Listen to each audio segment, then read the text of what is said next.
नमस्कार दोस्तों। तो बायो क्लास में आपका स्वागत है। बायो मैंने पढ़ रहे थे। तो बायो में हमारा हो गया था कोशिका के निर्माण की क्रिया, कोशिका के बारे में सारा हो गया था। तो आज चालू करते हैं। कोशिका के प्रकार मुझे चालू करना था कि कोशिका कितने प्रकार होते हैं। तो चालू करते हैं कोशिका के प्रकार। तो दोस्तों यहाँ तक कोशिका के प्रकार कितने होते हैं, पहले आपको ये देखना है कि कोशिका के प्रकार कितने होते हैं। तो कोशिका के दोस्तों जो प्रकार होते हैं, दो प्रकार होते हैं। नंबर एक जो होता है उसको बोलते हैं कैरियोटिक, वो कैरियोटिक।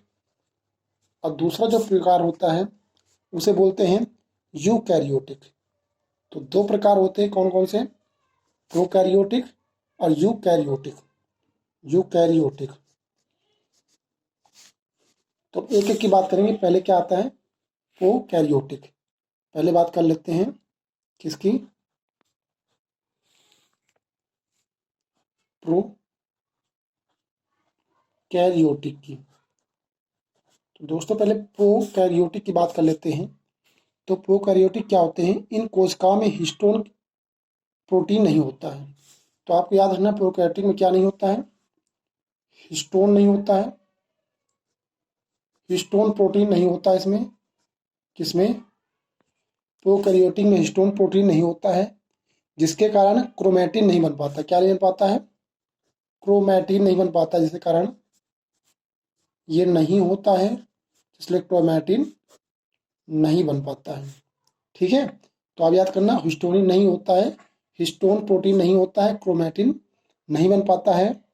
केवल डीएनए का सूत्र ही गुणसूत्र के रूप में पड़ा रहता है। क्या पड़ा रहता है? ओनली क्या रहता है? ओनली रहता है डीएनए का गुणसूत्र रहता है। डीएनए का केवल गुणसूत्र ही रहता है, गुणसूत्र के रूप में पड़ा रहता है। कोई अन्य आवरण इसे घेरे नहीं रहता है।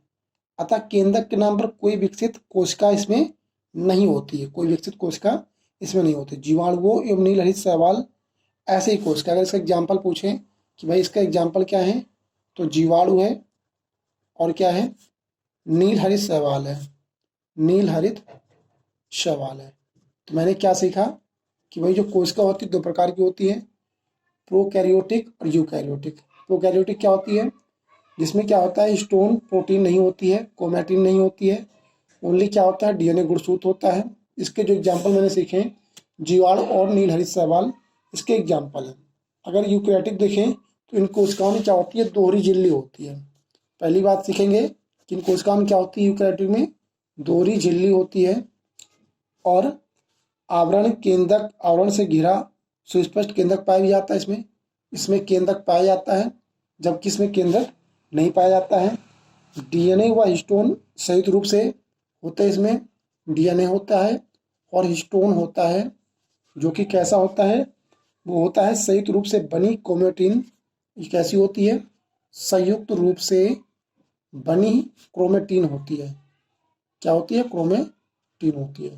मैंने क्या सीखा कि यूकैरियोटिक होती है दोहरी झिल्ली, केंद्रक भी होता है इसमें, डीएनए हिस्टोन संयुक्त रूप से बनी क्रोमेटिन होती है। इसके अलावा केंद्रिका होती है। इसमें केंद्रिका क्या होती है? इसमें केंद्रिका होती है। अब देखो हम क्या करेंगे, प्रोकैरियोटिक और यूकैरियोटिक के कुछ अंतर हैं, उनको सीख लेंगे, उसको उससे हम जानकारी ले लेंगे। अब देखो पहले क्या देख लेते हैं, एक तरफ ब्लैक पेन से कर लेते हैं। यहाँ करते हैं कुछ उनकी विशेषताएं, विशेषता करते हैं और यहाँ पर करते हैं पहले प्रोकैरियोटिक के बारे में पढ़ेंगे, प्रोकैरियोटिक। फिर यहाँ पढ़ेंगे यूकैरियोटिक के बारे में, यूकैरियोटिक के बारे में। तो विशेषता मैंने ये ऐसे लाइन बना ली और प्रोकैरियोटिक में ऐसे लाइन बना ली। तो सबसे पहले कोशिका भित्ति की बात करते हैं। किसकी? कोशिका भित्ति की। कोशिका अगर भित्ति की बात करें तो कोशिका भित्ति, क्या प्रोकैरियोटिक में कोशिका भित्ति होती है? तो प्रोटीन तथा कार्बोहाइड्रेट की बनी होती है। इसकी जो होती है बनी किसकी होती है? प्रोटीन प्लस कार्बोहाइड्रेट की, कार्बोहाइड्रेट की बनी होती है। ठीक है। तो कोशिका भित्ति अगर प्रोकैरियोटिक पूछे तो प्रोटीन प्लस हाइड्रोकार्बन की बनी होती। यूकैरियोटिक में अगर पूछे तो सेलुलोज की बनी होती है। किसकी बनी होती है? सेलुलोज की बनी होती है। सेलुलोज की बनी होती है इसमें कोशिका बनी होती है। ठीक है। अब दूसरी बात करें माइटोकॉन्ड्रिया की, कि भाई इसमें माइटोकॉन्ड्रिया की बात करें कि क्या प्रोकैरियोटिक में माइटोकॉन्ड्रिया होती है? तो प्रोकैरियोटिक में इसमें एब्सेंट रहती है। क्या रहती है? मैंने एब्सेंट लिख दिया, यू भी लिख दिया। ठीक है, एब्सेंट, और इसमें रहता प्रेजेंट तो पी लिख दिया। अब बात करें इंडोप्लाज्मिक रेटिकुलम की, किसकी? इंडोप्लाज्मिक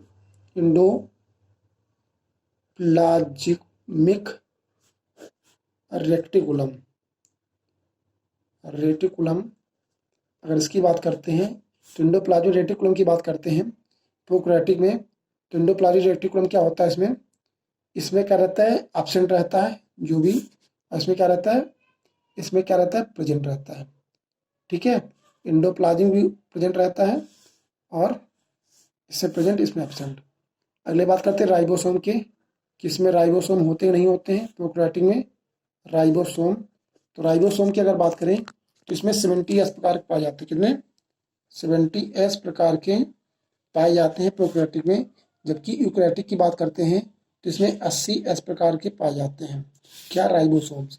उसके बाद बात करते हैं लाइसोसोम की, तो लाइसोसोम आपको याद रखना है कि लाइसोसोम आपको याद करना है कि यूकैरियोटिक में पाए जाते हैं नहीं जाते हैं, और प्रोकैरियोटिक में। तो प्रोकैरियोटिक में एब्सेंट रहते हैं और यूकैरियोटिक में क्या होते हैं? इसमें रहते हैं प्रेजेंट। डीएनए की बात करें तो डीएनए हमारा रहता है इसमें एब्सेंट, प्रोकैरियोटिक में क्या रहता है? एब्सेंट, और इसमें जो रहता है प्रोकैरियोटिक में इसमें प्रेजेंट रहता है। तो डीएनए मैंने बता दिया, लाइसोसोम बता दिया। डीएनए इसमें क्या होता है?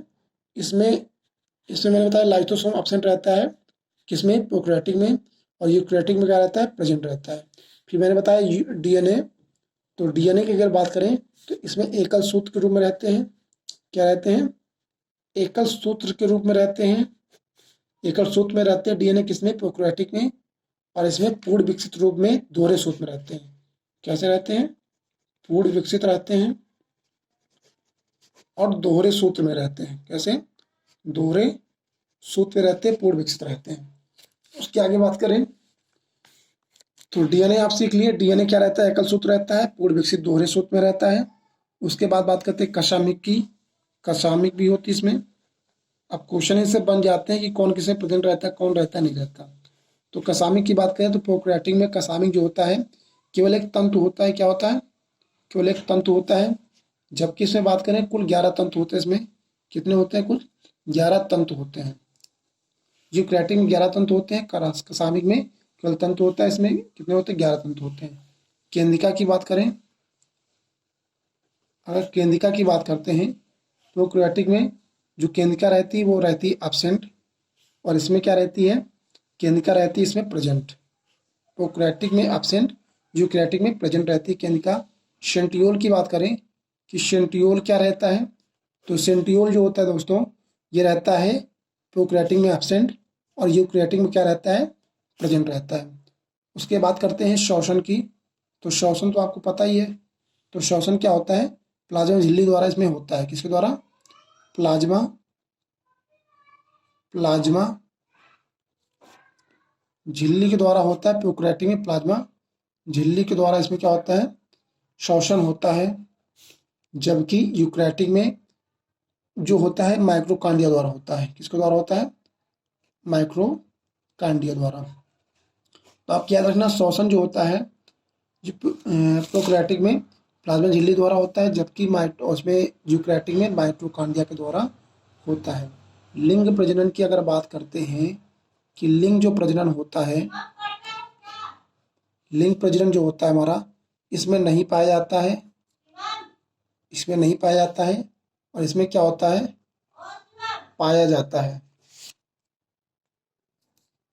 तो इसमें क्या होता है? लिंग प्रजनन इसमें नहीं पाया जाता है, और प्रोकैरियोटिक में नहीं पाया जाता है, यूकैरियोटिक में पाया जाता है। प्रकाश संश्लेषण की बात करते हैं कि भाई जो प्रकाश संश्लेषण होता है,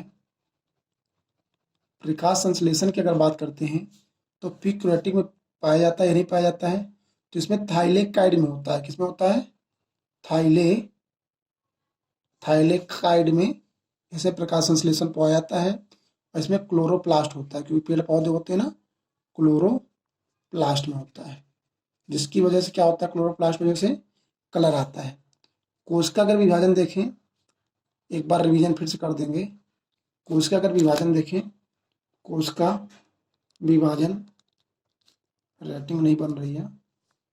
कोशिका विभाजन देखें तो प्रोकैरियोटिक में अर्धसूत्री होते हैं। कैसे होते हैं? अर्धसूत्री।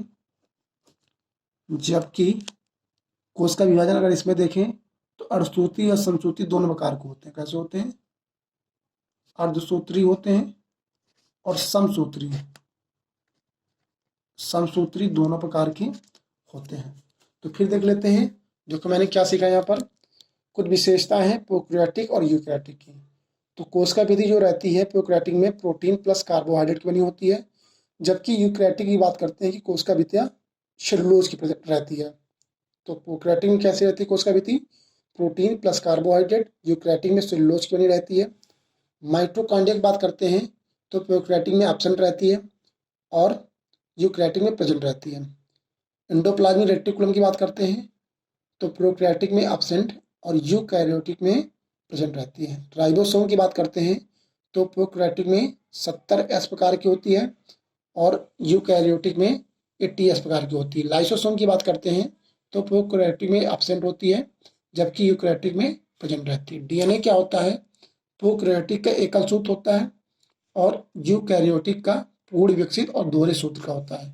कसामिक की बात करते हैं तो इसमें एक तंतु होता है प्रोकैरियोटिक में, और यूकैरियोटिक में कितना होता है? 11 तंतु पाए जाते हैं। केंद्रक की बात करते हैं तो प्रोकैरियोटिक में एब्सेंट होती है, जबकि यूकैरियोटिक में प्रेजेंट रहती है। सेंट्रियोल की बात करते हैं तो प्रोकैरियोटिक में एब्सेंट और यूकैरियोटिक में प्रेजेंट रहती है। श्वसन की बात करते हैं तो श्वसन के लिए प्रोकैरियोटिक में प्लाज्मा झिल्ली होती है, जबकि यूकैरियोटिक में माइटोकॉन्ड्रिया होती है। लिंग प्रजनन प्रोकैरियोटिक नहीं पाया जाता है, जबकि यूकैरियोटिक में क्या होता है? लिंग प्रजनन पाया जाता है। प्रकाश संश्लेषण थाइलेकाइड से प्रकाश संश्लेषण होता है प्रोकैरियोटिक में, और यूकैरियोटिक में क्लोरोप्लास्ट द्वारा प्रकाश संश्लेषण होता है। कोशिका विभाजन जो होता है प्रोकैरियोटिक में अर्धसूत्री होता है और यूकैरियोटिक में अर्धसूत्री समसूत्री होता है।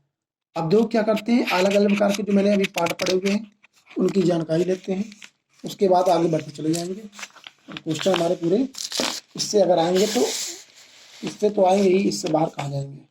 जो पढ़ाया गया तो वही तो आएंगे। अब कोशिका के मुख्य भाग होते हैं, उसमें पढ़ेंगे क्या है, कोशिका के मुख्य भाग के बारे में पढ़ेंगे कि भाई मुख्य भाग कौन कौन से हैं। कोशिका के मुख्य भाग, तो कोशिका के मुख्य भाग बात करें तो पहला हमारा क्या है? पहला हमारा कोशिका भित्ति। क्या होती है पहली? कोशिका भित्ति। कोशिका भित्ति वही कोशिका भित्ति जो मैंने बताया था, प्रोकैरियोटिक में कार्बन डाइऑक्साइड की क्या होती है? प्रोटीन कार्बोहाइड्रेट की बनी होती है, जबकि यूकैरियोटिक में सेलुलोज की बनी होती है। तो देखो अगर बात करें, यह केवल अगर कोशिका भित्ति की बात करें तो केवल पादप कोशिका में पाया जाता है कोशिका भित्ति, और ये सेलुलोज का बना होता है। ये क्या होता है? कोशिका भित्ति, फिर सुन लो, ये केवल पादप कोशिका में पाया जाता है कोशिका भित्ति, और किसका बना होता है? सेलुलोज का बना होता है। ये कोशिका को निश्चित आकृति एवं आकार बनाए रखने में सहायक होता है। जीवाणु का कोशिका भित्ति पेप्टिडोगन लेग का बना होता है। किसका बना होता है? आपको जीवाणु का जो बना होता है कोशिका, आपको ये पॉइंट याद रखना है कि जो जीवाणु का कोशिका जो बना होता है वो किसका बना होता है? तो आपको याद रखना है कि जो बना होता है वो पेप्टिडोग्लन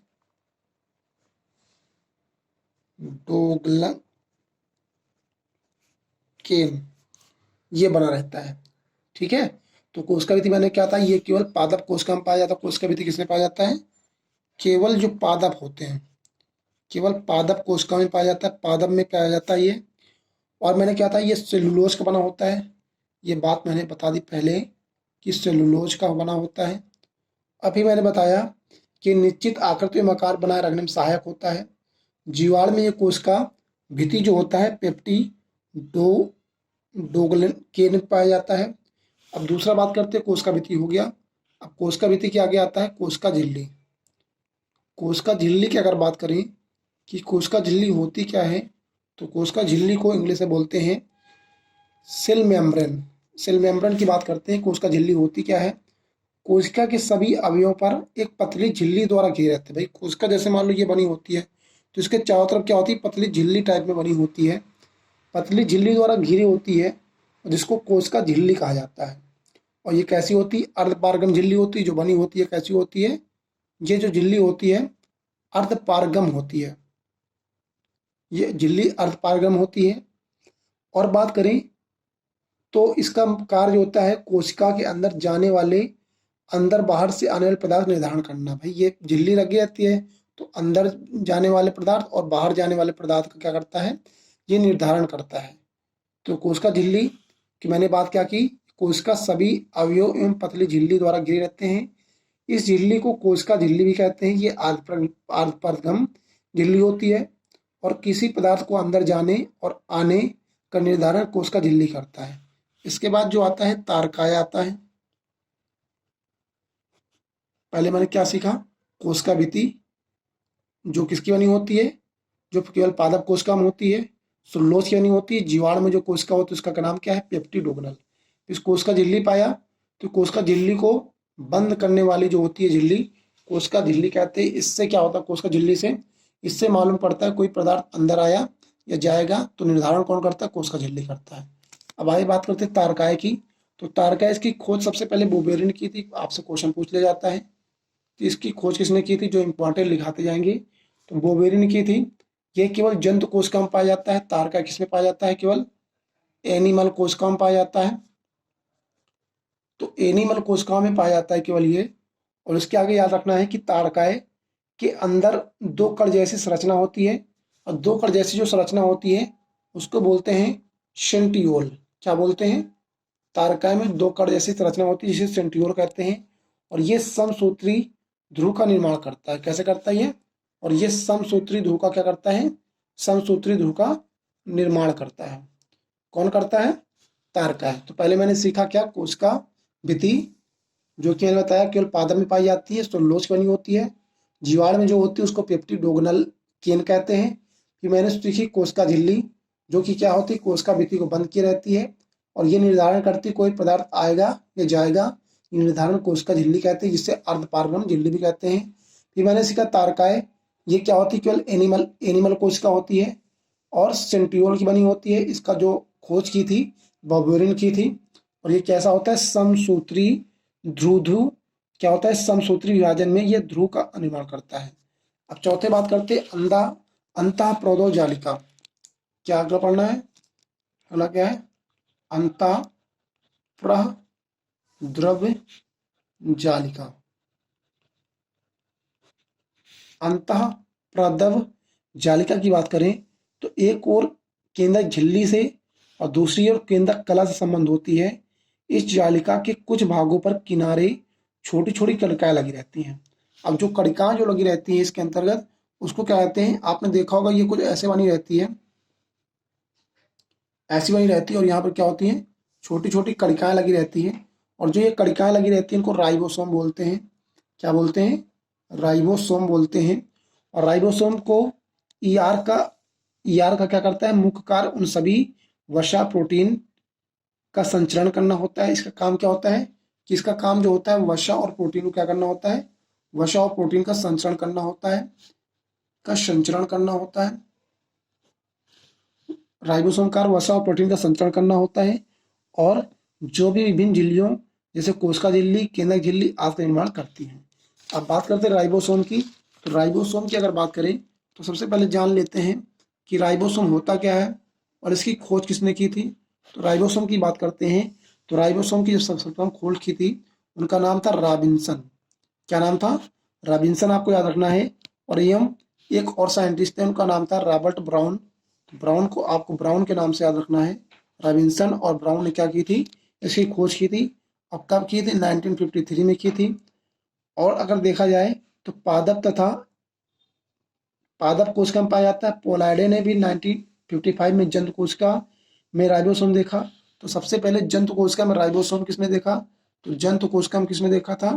तो आपको याद रखना, जंतु कोशिका में जिसने देखा था उनका नाम था पैलार्डे था। और पैलार्डे ने कब देखा दोस्तों? पैलार्डो ने देखा था 1955 में जंतु कोशिका में राइबोसोम में देखा गया। और 1958 में रॉबर्ट ने इसका नामकरण भी कर दिया। तो इसका नामकरण किसने किया था? तो नामकरण जो किया था इसका, वो किया था रॉबर्ट ने। किसने किया था? रॉबर्ट ने इसका नाम नाम कर दिया। और क्या बताया कि राइबो न्यूक्लिक एसिड और नामक अम्ल और प्रोटीन की बनी होती है। किसकी बनी होती है कोशिका? राइबो राइबो न्यूक्लिक एसिड और किसकी बनी? राइबो न्यूक्लिक एसिड और किसकी बनी होती है? प्रोटीन की बनी होती है। तो इतना पॉइंट समझ में आ गया। राइबो न्यूक्लिक एसिड और प्रोटीन की बनी होती है। प्रोटीन संश्लेषण में क्या करती है? जो उपयुक्त स्थान प्रदान करती है, अर्थात प्रोटीन उत्पादन स्थल है। इसलिए प्रोटीन फैक्ट्री किसको कहते हैं? प्रोटीन फैक्ट्री भी इसको कहते हैं। क्या कहते हैं? प्रोटीन फैक्ट्री भी क्या कहते हैं? राइबोसोम को कहते हैं। प्रोटीन फैक्ट्री के नाम से कौन जाना जाता है? राइबोसोम को जाना जाता है। अब बात करते हैं स्तनी के लाल रुधिर कण में राइबोसोम एवं अंतःप्रादिका जालिका नहीं पाया जाता। जो स्तनी में ये लाल रुधिर कण में क्या नहीं पाया जाता है? राइबोसोम और अंतःप्रादोजालिका नहीं पाया जाता है। लाल रुधिर कण द्वारा प्रोटीन विश्लेषण नहीं होता है। तो आज के लिए इतना ही। नमस्कार, धन्यवाद, बाय बाय।